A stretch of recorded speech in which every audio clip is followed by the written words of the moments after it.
وعلیکم السلام ورحمۃ اللہ. کائنات کا انسان کا شوق المخلوقات نہیں وہ تو نہیں جب سے یہ نہیں کیا حضرت آدم اور حوا اس دنیا میں آئے حضرت آدم اور حوا جب سے دنیا میں آئے حضرت آدم اور حوا کو پیدا ہوئے ہوئے جو کہتے ہیں جمعہ جمعہ 8 دن کی پیدائش ان کو تو 7 سال نہیں ہوئے 6 سال میں ان سے لمبی عمر کے درخت دیکھے میں نے امریکہ میں ایک درخت ہے جو 7,000 سال سے زیادہ عمر کا ہے تو آدم سارے آدم کی وطن میں کچھ ہوتی ہے تو آپ کا خیال ہے آدم اس کو ملنے میں آیا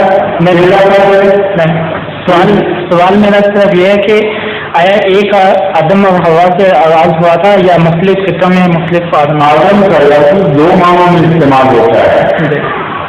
ایک معنی ہے لفظی اختلاف اس میں آدم سے مراد وہ پہلا انسان ہے جس پر خدا نے وہی نازل فرمائی اور اسے ایک ایسی شریعت عطا کری تھی جس کے سلسلے پر بلا مذہب نے اتفاق کرتے ہوئے اسلام پر پہنچنا تھا اور جس سلسلے پر حضرت محمد رسول اللہ صلی اللہ علیہ وسلم نے ظاہر ہونا تھا وہ آدم جو ہے اسے گزرے 6,000 سال گزرے. ایک آدم کی اصطلاح ہے اس میں عام میں پہلا آدمی اس کو تو 1.5 لاکھ سال مختلف پہلے زمانے تک ہم پہنچا سکتے ہیں. ان معنوں میں پہنچا سکتے ہیں کہ مختلف سائنسدانوں کے مختلف انداز ہیں اور آدم کی تاریخ میں بھی اختلاف ہے. بعض سائنس کی تاریخوں کے علم سے پہلا آدمی کہلانے کا مختلف جانور بہت پہلے کا ہے لیکن جس کو ہومو سیپین وہ کہا ہے ہومو اریکٹس پہلا آدمی جو ٹانگوں پر سیدھا کرنے کی اہمیت رکھتا تھا اس کا جو ڈھانچہ علاج ہوا ہے وہ کئی لاکھ سال پرانا ہے. ایک ہے ہومو سیپین وہ بات کے انسان پر اصطلاح میں تعداد آتی ہے جس میں انسان کچھ زیادہ پڑھنا ہو چکا تھا اس کے دماغ کا ٹائم ہی بڑھ گیا تھا اور سوشل زندگی گزارنی شروع کر دی تھی. اس سے بھی پہلے ہومو اریکٹس بننے سے پہلے کے درمیان ایک مخلوق نظر آتی ہے جو انسان کے قریب آ رہی ہے. وہ بھی بہت لمبا کر رہی ہے لیکن اس کے بھی بندے ملتے ہیں. اس لیے ہم یہ بھی کہہ سکتے کہ پہلا آدمی میں سے کون تھا لیکن ایک پوری نسل تھی جب بھی وہ بنی ہے تو ایک پوری نسل وجود میں آ چکی تھی اس سے رہتا ہے پھر ترقی کر کے انسان بنا ہے. اب بتائیے آپ کا کیا سوال ہے اس مضمون سننے کے بعد؟ جی میرا سوال یہ ہے کہ سورہ بقرہ میں جو آتا ہے حضرت آدم اور حوا کے بعد کہ وہ جن کے ان کو منع کیا جاتا ہے درخت کے پاس جانے کے بعد. ہاں اس کے مطابق میں کئی دفعہ تشریح کر چکا ہوں درسوں میں بھی بیان کر چکا ہوں. خلاصہ یہ ہے کہ جنت جس کا ذکر ہے وہ مولوی جس کو جنت سمجھتے ہیں آسمان پر بنی ہوئی جنت وہاں سے دھکا لے ان کے کہیں گے تھا اس کا کہانیاں ہیں. جنت کے مراد شریعت ہے روحانی تعلیم ہے کیونکہ قرآن کریم خود ثابت کرتا ہے کہ شجرہ کے مراد کیا ہے.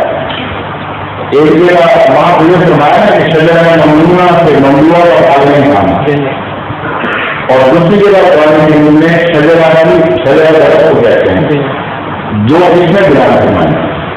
ایک شجرہ طیبہ اور ایک شجرہ خبیثہ. شجرہ طیبہ کے متعلق فرمایا تو کلمہ طیبہ ہے جس کی جڑیں زمین میں پھیلتا ہے اور شاخیں آسمان کو باتیں کرتی ہیں اور خدا کے علم سے ہر موسم میں پھل ہوتا ہے.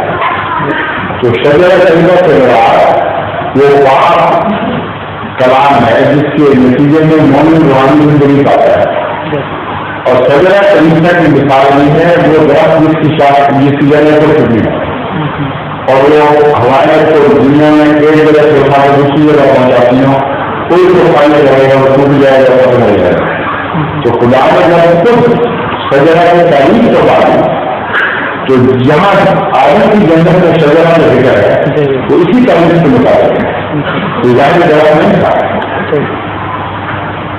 اصل سوال میرا پھر بھی وہی ہے، وہ یہ کہ یعنی کہ جب بھی آپ کی آواز مجھے بھی آگے باتیں بھی نہیں آتی ہے کہ جب بھی یعنی کہ جو انسان یعنی کہ ماضی وجود میں آئے ہیں صحیح طرح سے انسان جو ہیں، اس کے بعد یعنی کہ ان کی اولاد جو ہے اس سے یہ ساری کائنات لوگ ہیں مختلف خطوں میں، وہ آئے وہ ایک ہی آدم تھا یا مختلف تھے؟ اگر ایک ہی تھا تو اس کی مختلف ہے.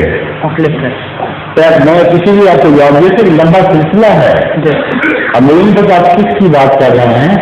اگر آدم سے مراد ہنو سے کی ان کا کے والدین تھے تو وہ ان کے بعد آگے بڑھنے کئی قسم کی ہوں گی، مختلف جگہوں پہ ان کی اولادیں بڑی ہوں گی اور ہر قوم کا آگے ہوگا. یہ ابہام ہے ہمیں یقینی طور پر لیکن امکانات موجود ہیں. ظہور